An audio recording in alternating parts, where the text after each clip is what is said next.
로마서 3장 19절 보겠습니다.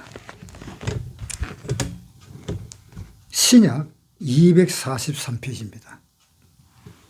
로마서 3장 19절. 우리가 알거니와 무릇 율법이 말하는 바는 율법 아래 있는 자들에게 말하는 것이니 이는 모든 입을 막고 온 세상으로 하나님의 심판 아래 있게 하려 함이니라. 율법은 무엇을 의미하는가 하면은 하나님이 사람들에게 지키라고 준 계명, 그것을 율법이라 그럽니다. 그런데 이 율법을 누구한테 줬는가 하면은 이스라엘 백성에게 준 것입니다. 우리에게는 율법을 주지 않았습니다. 자, 한번 보세요. 로마서 9장 3절부터 읽겠습니다. 나의 형제 곧 골육의 친척을 위하여 내 자신이 저주를 받아 그리스도에게서 끊어질지라도 원하는 바로라. 저희는 이스라엘 사람이라. 저희에게는 양자됨과 영광과 언약들과 율법을 세우신 것과 예배와 약속들이 있고 조상들도 저희 것이요 육신으로 하면 그리스도가 저희에게서 나서서니 저는 만물 위에 계셔서 세세의 찬양을 받으실 하나님이시니라. 율법을 누구한테 세웠어요? 이방인한테 세웠습니까? 이스라엘 백성에게 세웠습니까? 이스라엘 백성에게 세웠잖아요. 왜? 하나님의 백성에게 율법을 주고 너희는 이렇게 해서 내 말을 잘 들으라 라고 하나님이 율법을 주셨습니다. 제가 출애굽기 19장 5절부터 읽겠습니다. 세계가 다 내게 속하였나니 너희가 내 말을 잘 듣고 내 언약을 지키면 너희는 열국 중에서 내 소유가 되겠고 너희가 내게 대하여 제사장 나라가 되며 거룩한 백성이 되리라. 너는 이 말을 이스라엘 자손에게 고할지니라. 너희가 내 말을 잘 듣고 지키면 하나님이 거룩한 백성으로 삼겠다라고 이야기했습니다. 이스라엘 사람은 하나님이 택하신 사람입니다. 언제부터 택했는가 하면 창세 전부터 택했던 사람들입니다. 이스라엘 사람들은. 자, 한번 보겠습니다. 에베소서 1장 3절부터 읽겠습니다. 찬송하리로다. 하나님 곧 우리 주 예수 그리스도의 아버지께서 그리스도 안에서 하늘에 속한 모든 신령한 복으로 우리에게 복 주시되 곧 창세 전에 그리스도 안에서 우리를 택하사. 그리스도 안에서 우리를 택했다라고 했습니다.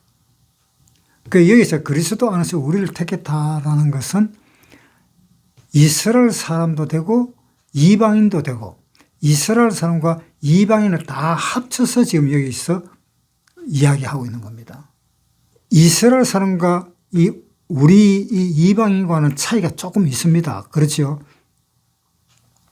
이스라엘 사람은 하나님의 백성으로서 아예 구약시대 때부터 하나님의 백성으로 아예 딱 찍어 놓고 그 다음에 이스라엘 사람들을 교육을 시킨 거고, 이방인들은 하나님이 이스라엘 백성을 딱 찍었을 때 구약시대 때 그때 찍었는데 그때 우리는 이방인이기 때문에 율법이 없는 사람이었습니다.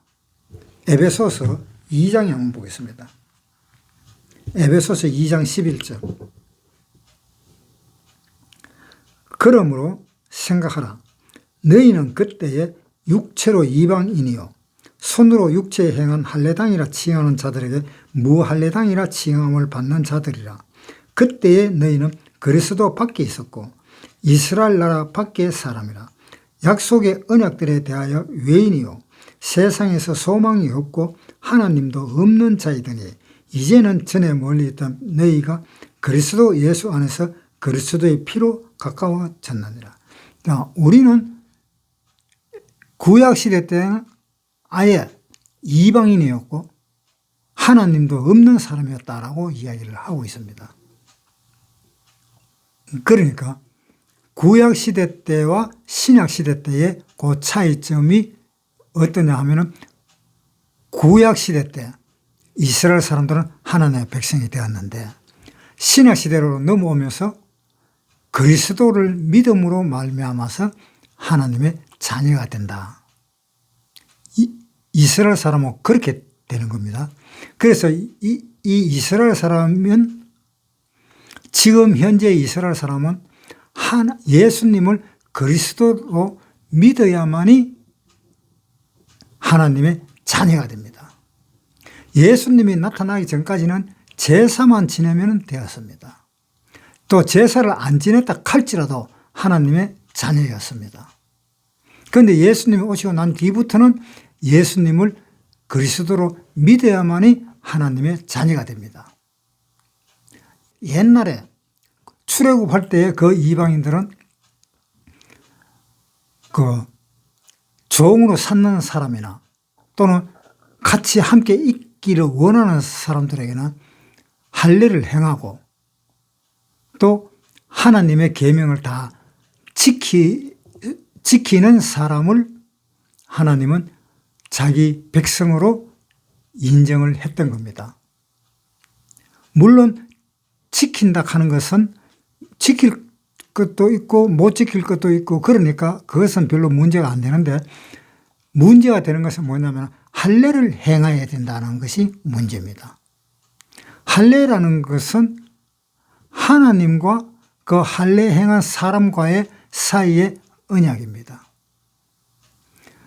그러니까 그 언약을 이스라엘 사람에게 할례를 행해라 그래서 이스라엘 사람과 하나님과의 언약이 이루어졌고 이방인들도 역시 이스라엘 사람들과 똑같이 할례를 받아야만이 하나님과 이스라엘 사람의 관계가 연결되듯이 하나님과 이방인과의 관계에서도 연결이 되는 것입니다. 그런데 예수님이 오시고 난 뒤에는 달라졌어요. 예수님이 오시고 난 뒤에는 사람들 이방인이든 이스라엘 사람이든 누구든 상관없이 하나님 예수 그리스도를 믿는 그 사람을 이스라엘 백성이라고 했습니다. 그러니까 예수님이 오시고 난 뒤에 이스라엘 백성이라고 한 그것은 육체적인 이스라엘 백성이 아니라 영적인 이스라엘 백성이다 이런 이야기입니다. 자, 요한복음 1장에 보겠습니다. 요한복음 1장 11절 자기 땅에 오매 자기 백성이 영접지 아니하였으나 영접하는 자 곧 그 이름을 믿는 자들에게는 하나님의 자녀가 되는 권세를 주셨으니 그러니까 예수님이 자기 백성에게 왔는데 자기 백성들은 예수를 알아보지를 못했고 예수를 배척을 했습니다. 제일 마지막에는 예수를 죽이기까지 했습니다. 그래서 하나님은 이스라엘 사람들이 한 사람도 반겨주는 사람이 없었기 때문에 하나님은 마음을 이방인한테로 돌렸습니다. 그러면은 너희 중에 누구든지 나를 영접하는 자에게는 하나님의 자녀가 되는 권세를 주겠다. 그래서 우리가 이방인으로서 하나님을 영접했기 때문에 우리는 바로 하나님의 자녀가 되었다라는 것입니다. 물론 이스라엘 사람들도 예수님을 그리스도로 영접을 해야 됩니다. 오시고 난 후부터는 영접을 해야 됩니다. 그래야 하나님의 자녀가 되는 그 권세를 받을 수가 있었던 겁니다. 그러니까 이래 생각하면 되죠. 이스라엘 사람들은 예수님이 오기 전까지는 하나님의 택한 백성이고 이스라엘의 하나님이 오시고 난 뒤에 하나님을 영접하는 사람을 하나님의 백성으로 한다. 이제 이렇게 바뀐 겁니다. 그렇게 바뀐 것이 예수님 때문에 그렇습니다. 예수님이 이 세상에 오시고 난 뒤에는 이제 모든 사람, 이스라엘을 포함한 그 모든 사람이 하나님을 영접해야만이 하나님의 자녀가 될 수 있다라는 것입니다. 영접하지 않고 하나님의 자녀로는 절대로 되지 않습니다. 어떤 사람들은 하나님의 자녀가 되었다고 이야기를 하면서도 하나님을 영접한 사실도 없고 하나님이 자기 마음에 들어온 것도 모르고 그런 사람은 하나님의 자녀가 아닙니다. 자, 로마서 3장 19절 다시 보겠습니다. 우리가 알거니와 무릇 율법이 말하는 바는 율법 아래에 있는 자들에게 말하는 것이니. 자, 여기에 이제 율법이라는 말이 나옵니다. 이 율법은 무엇을 의미하는 건지 그걸 좀 정확하게 알아야 되겠습니다. 하나님은 왜 율법을 주셨고 나중에는 왜 율법을 지키지 마라 그랬는가? 한번 보세요. 로마서 3장 19절부터 다시 읽을게요. 우리가 알거니와 무릇 율법이 말하는 바는 율법 아래에 있는 자들에게 말하는 것이니 이는 모든 입을 막고 온 세상으로 하나님의 심판 아래에 있게 하려 함이니라. 그러니까 율법을 지키려는 사람은 하나님의 심판 아래에 있다. 그래서 율법을 지키지 마라라고 되어 있습니다. 갈라디아서 3장에 보겠습니다. 1절부터 읽겠습니다. 어리석도다 갈라디아 사람들아, 예수 그리스도께서 십자가에 못 박히신 것이 너희 눈앞에 밝히 보이거늘 누가 너희를 꾀드냐? 내가 너희에게 다만 이것을 알려 하노니 너희가 성령을 받은 것은 율법의 행위로냐 듣고 믿음으로냐?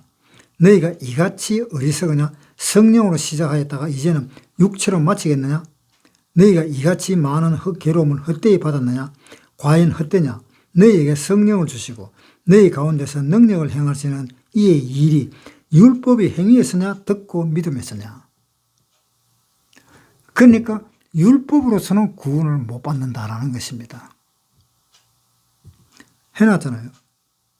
5절에 너희에게 성령을 주시고 너희 가운데서 능력을 행하시는 이의 일이 율법의 행위에서나 듣고 믿음에서나 아브라함이 하나님을 믿음에 이것을 그에게 의로 정하셨다 함과 같으니라. 그런즉 믿음으로 말미암는 자들은 아브라함의 아들인 줄 알지어다. 율법으로 말미암는 자들이 아니고 믿음으로 말미암는 자들은 아브라함의 아들이라 하리라. 하나님의 아들이다 라고 이렇게 이야기하고 있습니다. 또 갈라디아서 5장 2절부터 읽겠습니다. 보라, 나 바울은 너희에게 말하노니 너희가 만일 할례를 받으면 그리스도께서 너희에게 아무 유익이 없으리라.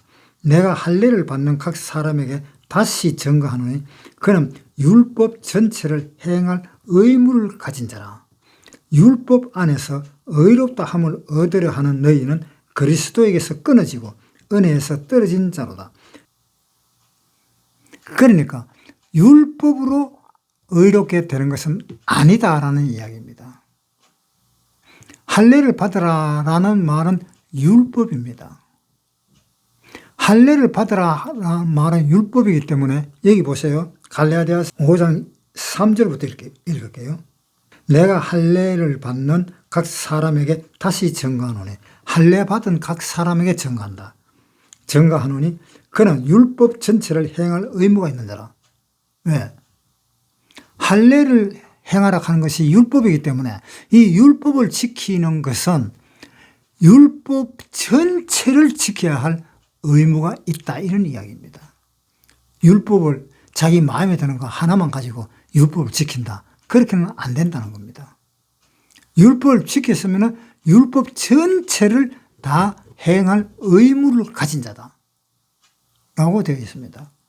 하나님이 아브라함 보고 할례를 행하라고 했을 때 그때 할례를 행하는 것도 율법입니다. 그 후에 예수님이 오셔가지고 할례를 행하는 것도 율법입니다. 그런데 그것이 차이가 있습니다. 예수님이 오시기 전에 율법을 행하면 율법을 행한 사람은 하나님의 자녀로서 살게 되는 것입니다. 그런데 예수님이 오시고 난 뒤, 예수님이 돌아가시고 난 뒤에는 율법을 행한 것 가지고는 안 되는 겁니다. 차라리 율법을 행하지 말고 예수를 믿었어야 됩니다. 그래야 하나님의 자녀가 됩니다. 갈라디아 3장 6절부터 아브라함이 하나님을 믿음에 이것을 그에게 의로 정하셨다 함과 같으니라. 그런즉 믿음으로 말미암는 자들은 아브라함의 아들인 줄 알지어다. 또 하나님이 이방을 믿음으로 말미암아 의로 정하실 것을 성경이 미리 알고 먼저 아브라함에게 복을 전하되 모든 이방이 너를 인하여 복을 받으리라 하였느니라. 아브라함에게 할례를 행한 것은 하나님의 자녀라는 것을 의미하는 거고, 그리고 이 할례 받은 사람은 구원받은 사람과 똑같이 그렇게 하나님은 인정을 했지만은 예수님이 오시고 난 뒤에 또는 십자가에서 돌아가시고 난 뒤에 그때는 할례를 행한다고 해서 하나님의 자녀가 되는 것이 아니다라는 겁니다. 돌아가시고 난 뒤 그 후에는 예수님이 하나님의 아들이라는 그 믿는 그 믿음으로 하나님의 자녀가 된다는 겁니다. 자, 해놨잖아요. 7절.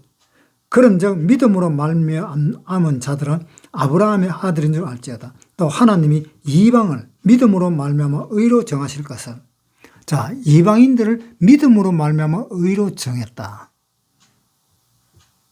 그러니까 믿음이 없이는 안 되는 거예요. 예수님이 돌아가시고 난 후에는. 그걸 이스라엘 사람들은 아셔야 돼요. 지금 이스라엘 사람들이 하나님 아들이라고 말하는 사람들도 있는데 지금은 하나님의 아들이 아닙니다. 예수님이 오기 전까지가 하나님의 아들이었고 지금은 하나님의 아들이 아니에요. 지금은 하나님의 아들이 되려면 예수 그리스도를 믿어야만이 돼요. 그리고 우리 이방인들도 예수님이 오시기 전까지는 할례를 받았어야 됐어요. 할례를 받고 이스라엘 사람들과 같이 행동을 하고 같이 움직였어야 되었습니다. 그런데 어느 날 예수님이 오셨습니다. 오셨으면 할례를 받아봐야 아무 소용이 없습니다. 예수 그리스도를 믿어야 됩니다. 로마서 2장 23절. 율법을 자랑하는 네가 율법을 범함으로 하나님을 욕되게 하느냐? 기록된 바와 같이 하나님의 이름이 너희로 인하여 이방인 중에서 모독을 받는도다. 내가 율법을 행한 적 할례가 유익하나 만일 율법을 범한 적 내 할례가 무할례가 되었나니라. 그런즉 무할례자가 율법의 제도를 지키면 그 무할례를 할례와 같이 여길 것이 아니냐. 또한 본래 무할례자가 율법을 온전히 지키면 의문과 할례를 가지고 율법 범하는 너를 판단치 아니하겠느냐. 대저 표면적 유대인이 아니요 표면적 육신의 할례가 아니라 오직 이면적 유대인이 유대인이며 할례는 마음에 할지니 신령에 있고 의문에 있지 아니한 것이라. 그 칭찬이 사람에게서가 아니요 다만 하나님에게서니라. 자, 28절은 뭐라 그랬어요? 대저 표면적 유대인이 아니고 표면적 육신의 할례가 아니다라고 이야기했습니다. 이건 예수님이 오시고 난 후에 그 다음에 하신 말씀입니다. 물론 구약시대 때도 할례에 대해서 이야기가 나왔습니다. 할례는 마음으로 해라 라는 그 이야기도 있었습니다. 그런데 신약에 로마서에서 보면은 육신의 할례가 아니다라고 이야기했습니다. 할례는 마음에 할지니. 자, 보세요. 26절. 그런즉 무할례자가 할례의 제도를 지키면 그 무할례를 할례와 같이 여길 것이 아니냐. 또한 본래 무할례자가 율법을 온전히 지키면 의문과 할례를 가지고 율법을 범하는 너를 판단치 아니하겠느냐. 대저 표면적 유대인이 유대인이 아니요 표면적 육신의 할례가 아니라 오직 이면적 유대인이 유대인이며 할례는 마음에 할지니. 할례는 마음에 할지니. 할례는 마음으로 하라고 구약에도 되어 있습니다. 신명기 한번 보십니다. 신명기 10장 16절. 그러므로 너희는 마음의 할례를 행하고 다시는 목을 곧게 하지 말라. 마음의 할례를 행해라. 구약 시대 때는 육체적인 할례를 하라고 했습니다. 하라고 하면서도 또 할례는 마음으로 하라. 이런 이야기까지 곁들여서 이야기했습니다.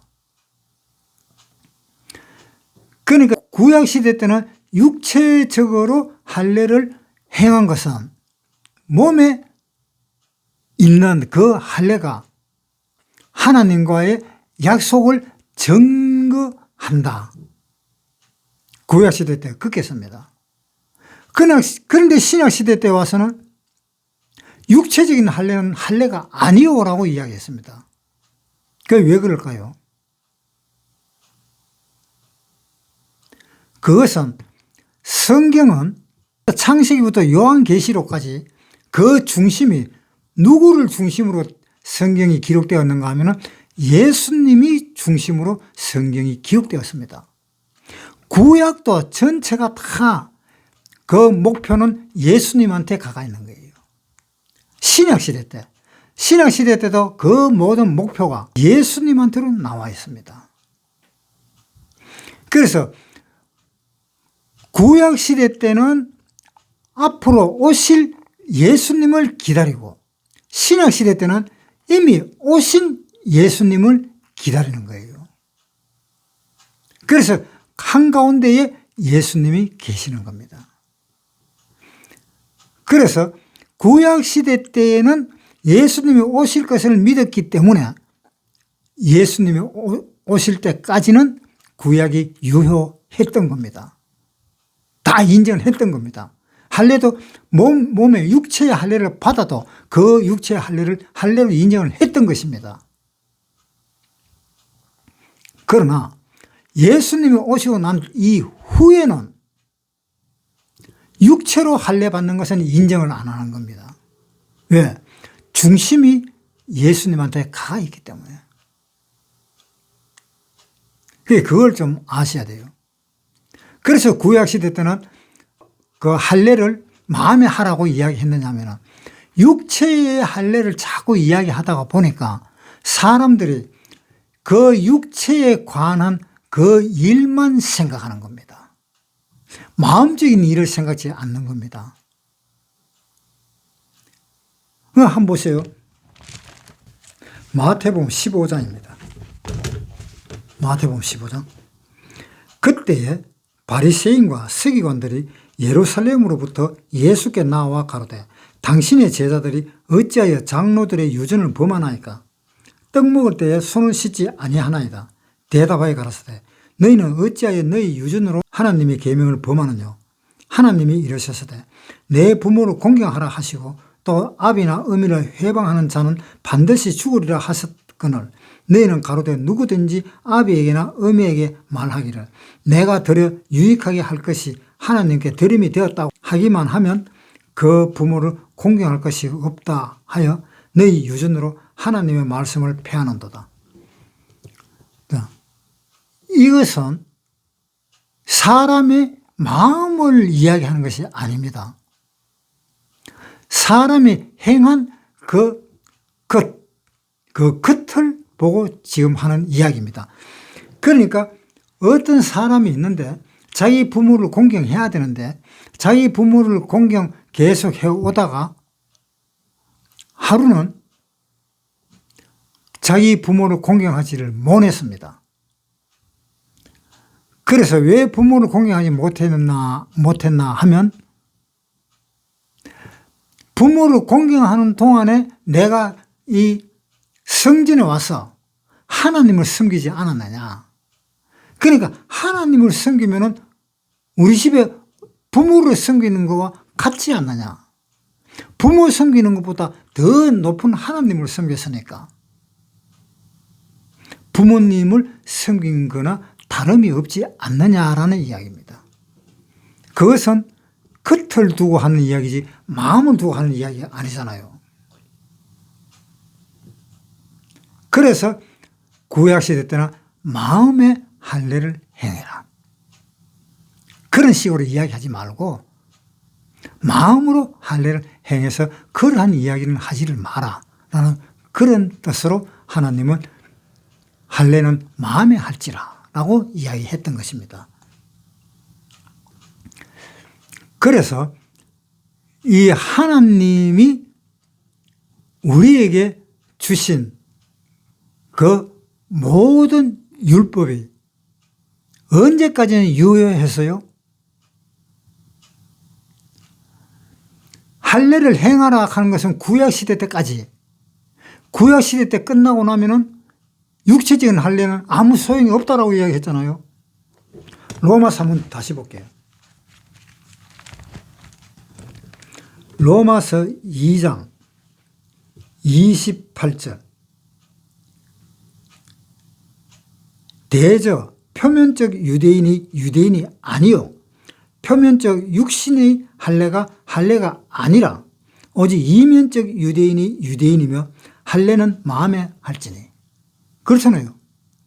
육신적인 할례는 할례가 아니다라고 이제는 이야기를 하고 있잖아요. 그러니까 지금 시대에는 육신적인 할례는 아무 소용이 없습니다. 그것이 바로 뭘 의미하는 걸까요? 옛날에는 육신적인 할례를 하라 그랬습니다. 창세기 17장 23절부터 읽겠습니다. 이에 아브라함이 하나님이 자기에게 말씀하신 대로 이날에 그 아들 이스마엘과 집에서 생장한 모든 자와 돈으로 산 모든 자 곧 아브라함의 집사람 중 모든 남자를 데려다가 그 양피를 베었으니 아브라함이 그 양피를 벤 때에는 99세였고 그 아들 이스마엘이 그 양피를 벤 때에는 13세이었더라. 당일에 아브라함과 그 아들 이스마엘이 할례를 받았고 그 집의 모든 남자 곧 집에서 생장한 자와 돈으로 이방 사람에게 사온 자가 다 그와 함께 할례를 받았더라. 자, 이때 할례를 받았어야 되죠. 할례를 받아가지고 하나님이 너는 내 백성이다 라고 이야기하는 겁니다. 그런데 신약시대 때는 그 할례가 소용없다는 겁니다. 마음에 하라 그랬습니다. 신명기 10장 16절에도 마음으로 할례를 하라 그랬습니다. 왜 그랬습니까? 이 구약시대 때의 할례를 행하라. 그리고 십계명이라는 이 율법, 이 모든 것이 할례 행하라 하는 것, 그것도 율법이잖아요. 그 율법에 해당되는 그 모든 것은 언제까지냐? 예수님이 오실 때까지입니다. 예수님이 오실 때까지. 그러니까 구약시대는 언제까지냐? 예수님이 오실 때까지. 그리고 요한이 죽을 때까지. 그때가 구약입니다. 요한이 죽고 나면은 신약으로 돌아서는 겁니다. 마태복음에 한번 보세요. 마태복음 11장 12절. 세례 요한의 때부터 지금까지 천국은 침노를 당하나니 침노하는 자는 빼앗느니라. 모든 선지자와 및 율법에 예언한 것이 요한까지니. 모든 선지자와 율법의 예언까지. 율법의 예언까지가 언제까지냐? 요한의 때까지. 자, 다시 읽을게요. 12절. 세례 요한의 때부터 지금까지 천국은 침노를 당하나니 침노하는 자는 빼앗느니라. 모든 선지자와 및 율법에 예언한 것이 요한까지네. 그래서 요한이 죽어보면 신약으로 들어가는 거예요. 요한까지니까 모든 율법이. 그래서 요한까지는 구약이고 요한이 죽고 난 뒤부터는 신약으로 들어가는 거예요. 그래서 요한이 죽고 난 뒤에 신약 시대로 들어갔는데 그때 가서 야, 할례를 행해라. 육신의 할례를 행해. 아브라함이 할례를 행했듯이. 그게 안 되는 겁니다. 왜? 예수님이 오셔버렸기 때문에. 또 요한이 죽어버렸기 때문에. 요한이 죽고 나면은 신약이고 예수님이 오시면은 신약이고. 그래서 신약 시대 때는 이 육신의 할례가 아니다라고 로마서에 이야기했습니다. 로마서 2장 28절.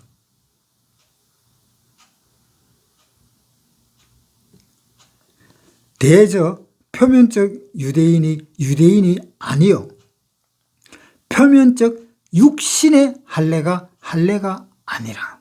자, 육신의 할례가 아니라 그랬잖아요. 그렇게 한다고 해서 구약시대 때 할례 받았는 그 육신이 그 할례 아니다. 그렇게 말하면 안 됩니다. 그 당시에는 구약시대였기 때문에 하나님이 할례를 행해라 그랬습니다. 그것은 할례가 맞아요. 예수님 오실 때까지 효력이 있는 겁니다. 그래서 요한이 와가지고 죽을 때까지 뭐라 그랬어요? 율법의 예언이 요한 때까지다. 이제 아시겠죠? 그걸 정확하게 구별을 하셔야 돼요. 그런데 이제 지금 이 신약 시대에는 율법이라는 것이 필요가 없습니다. 왜? 요한까지니까. 구약 시대 때 요한까지니까. 지금은 겉으로 나타나는 그러한 것으로 우리가 하나님께 드릴 수는 없고 우리 마음을 하나님한테 드리면 됩니다.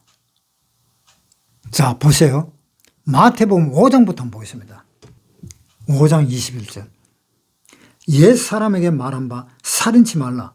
누구든지 살인하면 심판을 받게 되리라 하였다는 것을 너희가 들었으나 나는 너희에게 이르노니 형제에게 노하는 자마다 심판을 받게 되고 형제를 대하여 나가라 하는 자는 공회에 잡히게 되고 미련한 놈이라 하는 자는 지옥불에 들어가게 되리라. 구약은 안 그렇습니다. 미련한 놈이라 해도 지옥에는 안 들어갔습니다.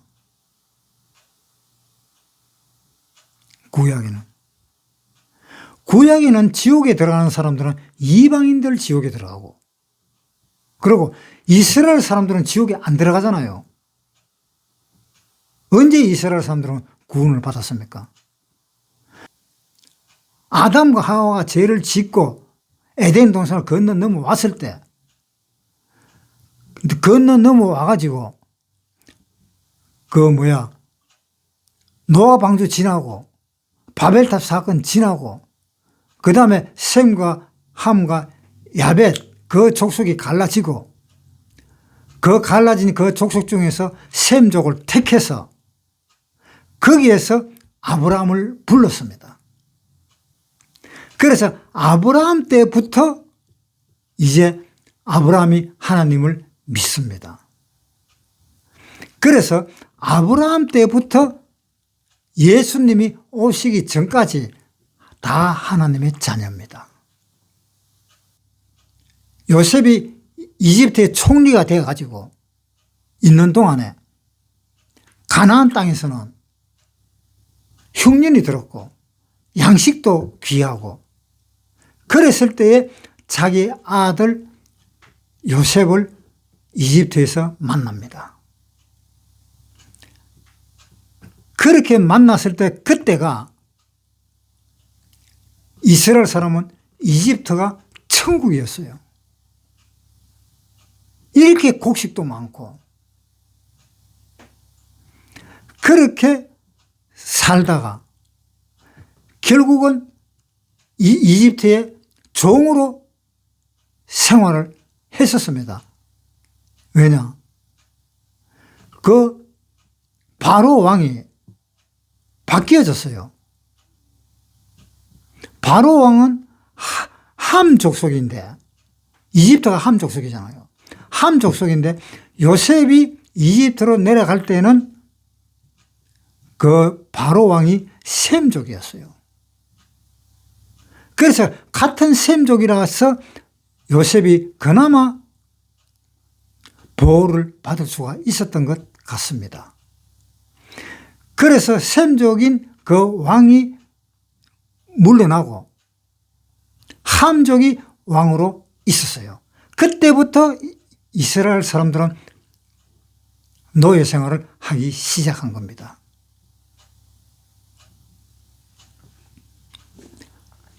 그래서 그때 노예 생활을 할 때에 하나님의 자녀가 아닙니까? 하나님의 자녀가 맞습니까? 하나님 자녀가 맞아요. 왜? 아브라함, 이삭, 야곱, 아브라함의 하나님, 이삭의 하나님, 야곱의 하나님 그러잖아요.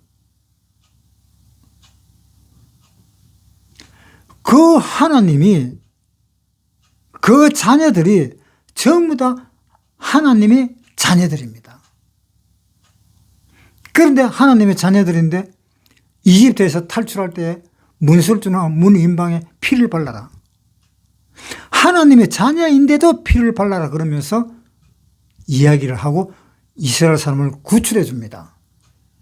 그 구출해 주는 것은 우리가 이렇게 해야만이 사실상 구원을 받는 것이다 라는 것을 이제 많은 사람들, 이스라엘 민족들에게도 가르쳐 주는 겁니다.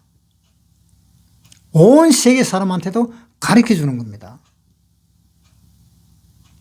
그래서 이스라엘 사람들이 만약에 그 당시에 피를 안 바르고 그냥 놔뒀더라면 이스라엘 사람으로서도 죽지요.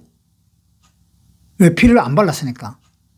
심판을 받아 죽잖아요. 맏아들이 죽잖아요. 그럼 그 맏아들이 죽으면 지옥 가느냐? 천만에 지옥 안 갑니다. 이집트 사람들은 지옥 갑니다. 그 심판에서. 이집트 사람은 지옥 가지만 이스라엘 사람은 혹시 피를 안 발랐다 할지라도 지옥에 가지는 않습니다.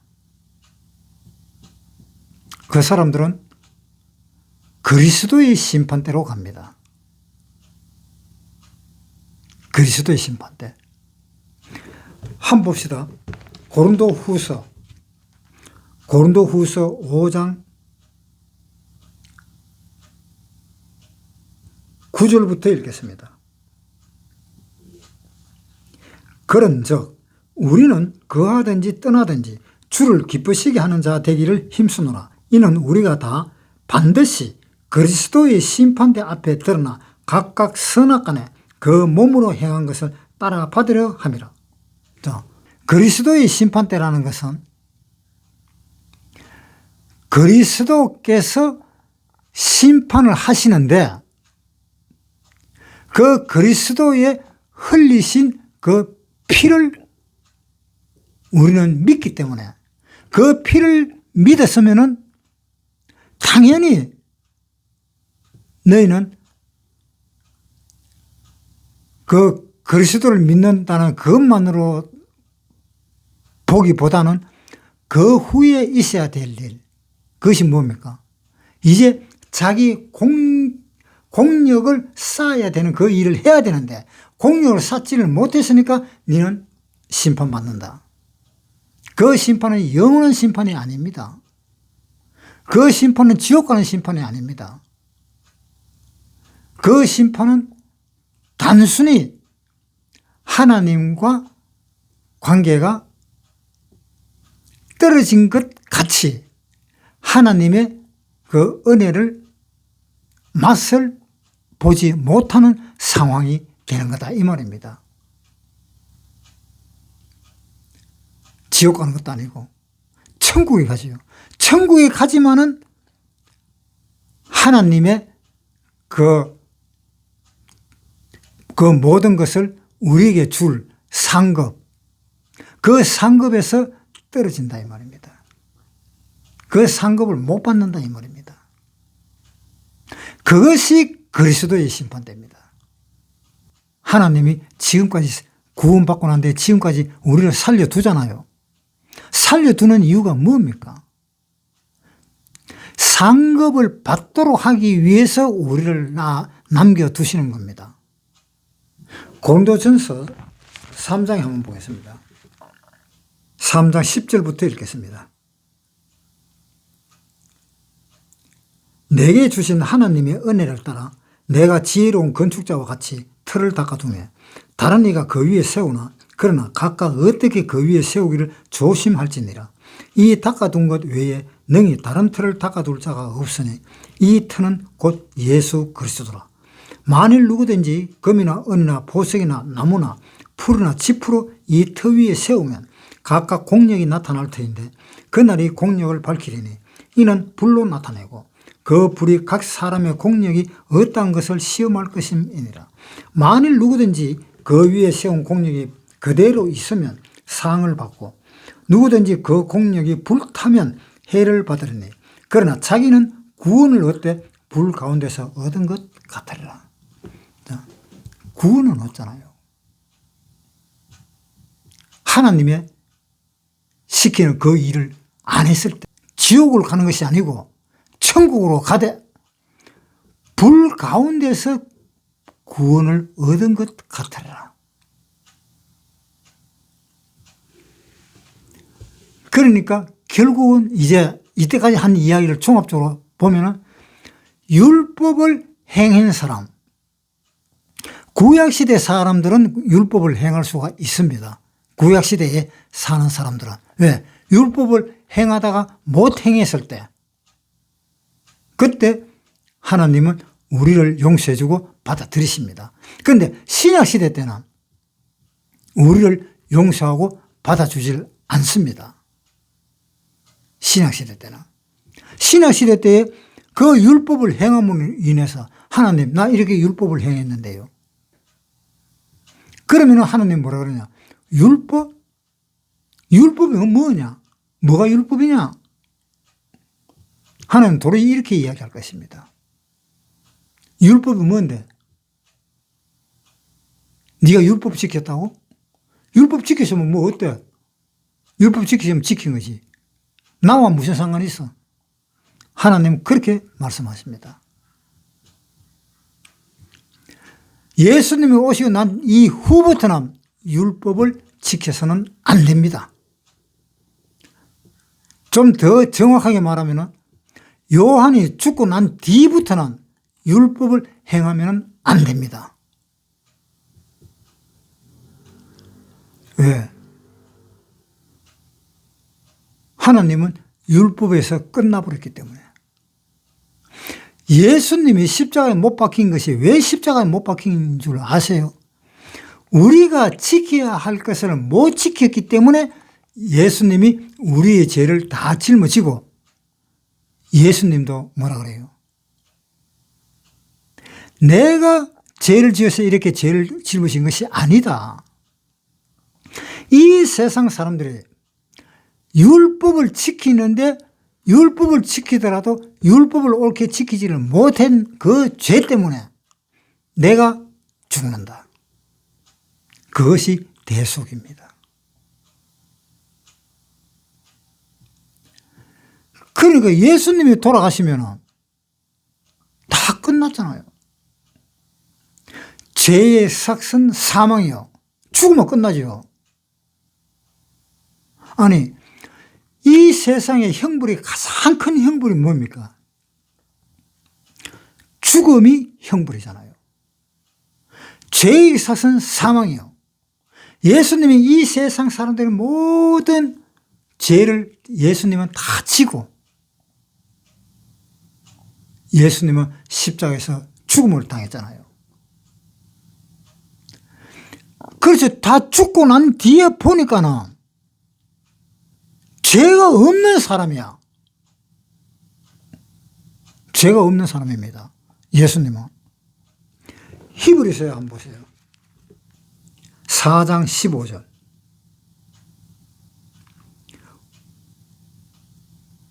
우리에게 있는 대제사장은 우리 연약함을 체휼하지 아니하는 자가 아니요 모든 일에 우리와 같이 한결같이 시험을 받은 자로되 죄는 없으시니라.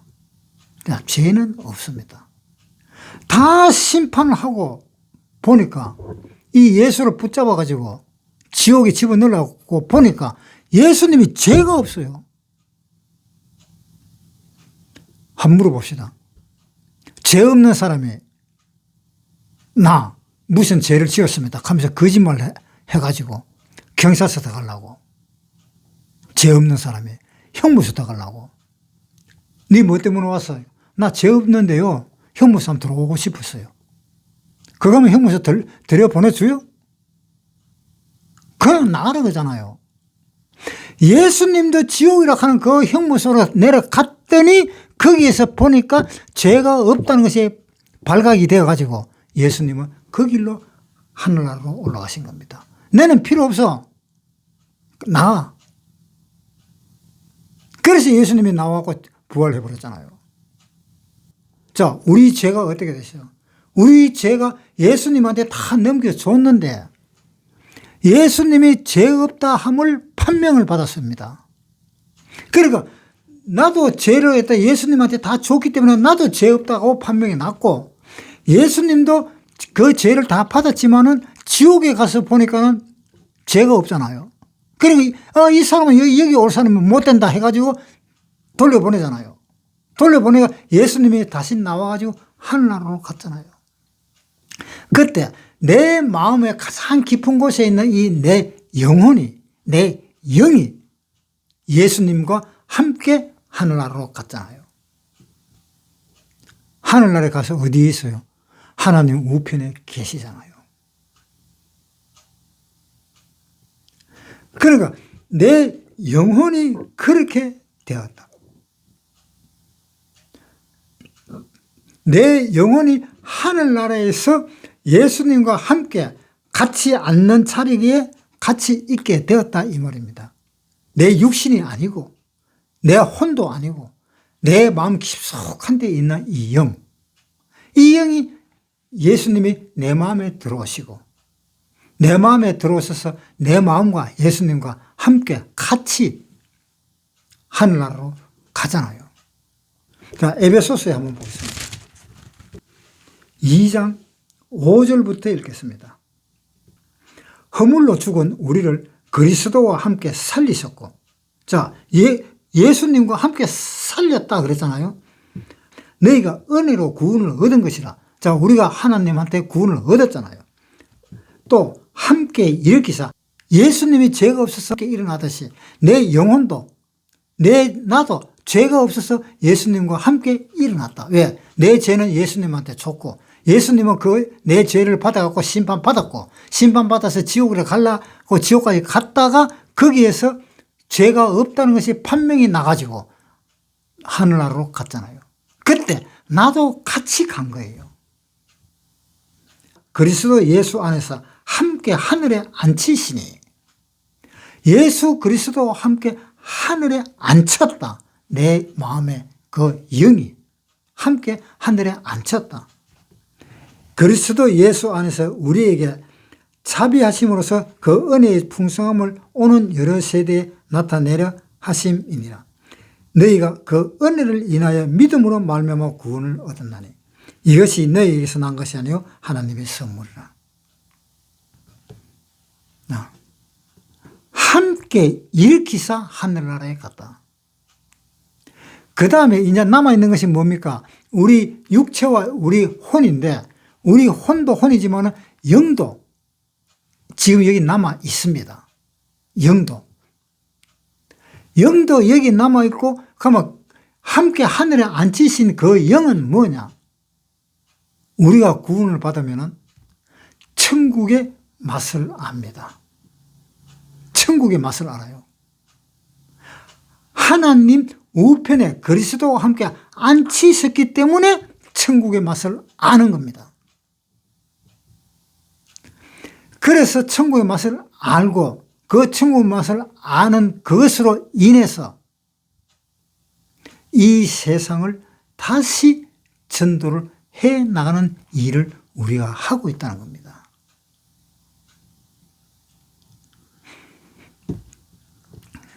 그러니까 율법을 행한다. 지금은 율법을 행할 수도 없잖아요. 지금은 율법이 하나님 편에서 다 지워져 버렸잖아요. 율법이. 그러니까 그 율법이 요한이 죽음으로 인해서 율법이 없어진 겁니다. 자, 로마서 3장 19절. 로마서 3장 19절. 우리가 알거니와 무릇 율법이 말하는 바는 율법 아래에 있는 자들에게 말하는 것이니 이는 모든 입을 막고 온 세상으로 하나님의 심판 아래에 있게 하려 함이니라. 자, 율법이 지금 이 세상에 율법이 있다는 것은 이 세상 모든 사람을 율법 아래에 두고 관리를 한다 이 뜻입니다. 하나님이. 그런데 우리는 율법에서 해방되어 버렸잖아요. 우리는 율법에서 해방되어 버렸어요. 그러니까 하나님이 우리를 율법 아래에서 관리를 못하는 겁니다. 왜? 요한계시록 1장 5절부터 읽겠습니다. 1장 5절. 그 보좌 앞에 7 영과 또 충성된 정인으로 죽은 자들 가운데서 먼저 나시고 땅의 임금들의 머리가 되신 예수 그리스도로 말미암아 은혜와 평강이 너희에게 있기를 원하노라. 우리를 사랑하사 그의 피로 우리 죄에서 우리를 해방하시고 우리 죄에서 우리를 해방했다.